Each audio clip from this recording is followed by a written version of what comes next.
Fala, rapê, beleza? Eu sou o Gaspar. Hoje eu vou falar sobre uma teoria que pode mudar tudo o que você sabe sobre o filme Frozen. Será que ela está morta?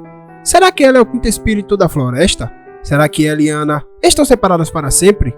Vamos descobrir. A teoria começa com a cena em que Elsa congela depois de descobrir a verdade sobre o passado de Arendelle e Nortruda. Ela estava atrás da real sobre o que aconteceu entre esses dois povos. Ela vai lá pro rio Atorhala, que é um ponte da magia, e mergulha nas águas gélidas para desvendar as lembranças dos seus antepassados. Aí que a treta fica séria. Ela descobre que o avô dela, o rei Runeard, foi o cara por trás da confusão entre os dois lados. O rei morria de medo dos Nortruda e resolveu construir uma barragem para enfraquecer os caras. E não para por aí. Ele ainda matou o líder dos Northuldra, que era o pai da Iduna, a mãe de Elsa e de Anna. Quando ela pira com essa visão, percebe que ela é tipo a quinta essência, o espírito de gelo, que veio ao mundo para botar ordem na bagunça entre a natureza e a geleira. Ela também percebe que aquela voz que ela estava ouvindo era da mãe dela, que estava guiando ela para o destino dela. Mas é claro que as coisas sempre têm um limite, né?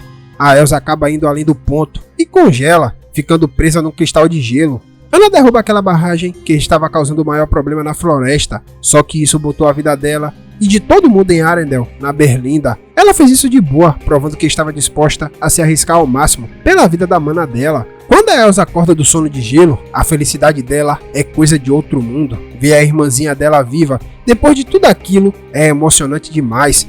Esse é o momento que dá vontade de dar um abraço nas duas. E falando na Elsa, a cena em que ela usa os poderes dela para segurar a onda gigante que a Anna causou é de tirar o fôlego, hein? Isso mostra o quanto ela é responsável como quinto espírito da floresta.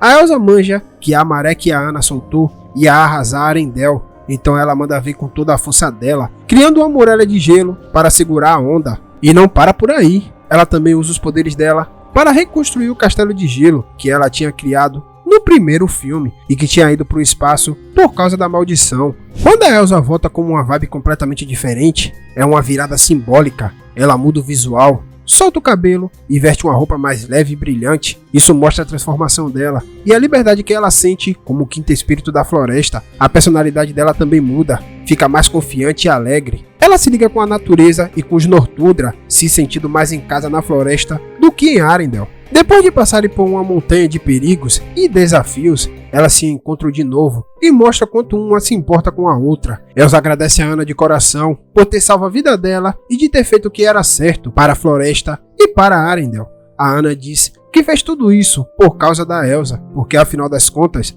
elas são irmãs e melhores amigas de verdade. Elsa fala que Anna é a ponte entre os dois mundos, mas Anna manda a real e diz que Elsa é a ponte. Aí Elsa joga a ideia de que elas duas são a pontes, juntas. Isso é muito profundo, saca? Mostra o tema-chave da história, a conexão. Elsa e Anna caem na real de que são uma ligação entre o mundo de Arendelle e o mundo mágico da floresta, porque tem o sangue dos dois povos correndo nas veias dela. Elsa descobre que os poderes mágicos dela estão na veia, porque é um resultado de uma mistura entre uma Northuldra e um Arendelliano, e que a natureza escolheu ela para ser o quinto espírito, aquele que mantém a parada equilibrada com os outros quatro. Christopher chega e cumprimenta a Elsa. Ele pergunta se ela cortou o cabelo ou algo assim. Ela sorri e responde: algo assim. Essa resposta pode parecer inocente, mas na verdade, ela esconde um significado profundo. Essa teoria parte da ideia de que Elsa foi além do limite no rio, onde as memórias congelaram, e o fim foi certo. Ela teria ido pro além e voltado como um quinto espírito, o espírito de gelo, que é tipo uma personificação da magia e da natureza. Nessa, ela teria deixado para trás a sua humanidade e a conexão com Arendelle, porque virou parte da floresta e de todos os mistérios que ela esconde. Ela deu uma pista disso pro Christopher, saca? Ela não quis jogar tudo na cara dele, mas meio que deu indício de que tinha rolado uma parada séria, sem entrar em detalhes, para não deixar o cara preocupado com a nova situação dela. Isso explica por que Anna se torna a rainha de Arendelle, mesmo sendo a irmã mais nova. Elsa não pode ser mais a rainha, porque ela não pertence mais a esse mundo, mas sim ao mundo espiritual. Ela abdica o trono em favor de Anna, que é a representante do lado humano da ponte. Essa teoria explica um monte de coisa, inclusive o fato de a Elsa não ter marcado presença na cerimônia de coroação da Anna, que é um evento super importante para as duas. O lance é que ela não pode dar um fora da floresta, porque agora ela faz parte dela. Ela não é mais a mesma Elsa que vivia em Arendelle e botava um show de gelo no palácio. Ela meio que se tornou um pedaço da própria floresta, dos segredos e dos mistérios dela. A Elsa e a Anna não se trombam cara a cara, mas usam uma borboleta mágica como um correio particular. A borboleta leva as mensagens entre as duas, com um jeito de manter o contato e a ligação entre elas, mesmo com a Elsa tendo virado essa figura lendária na floresta. É uma coisa bem simbólica, saca?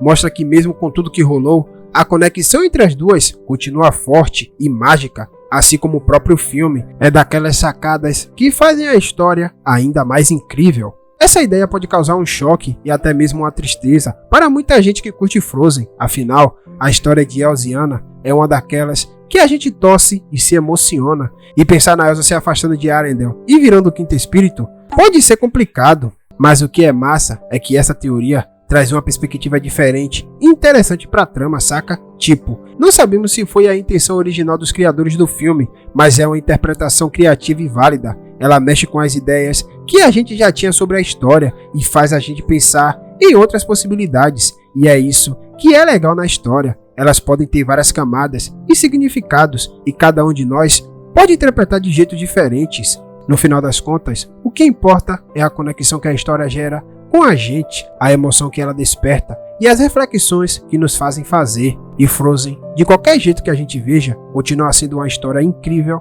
e cheia de magia. Mas e vocês? O que vocês acharam dessa teoria? Vocês concordam ou discordam? Vocês acham que Elsa está morta? Vocês acham que ela e a Anna estão separadas para sempre? Ou podem se encontrar novamente? Deixe aí nos comentários e vamos debater sobre o assunto. Bom galera, esse foi o vídeo de hoje, espero que vocês tenham gostado.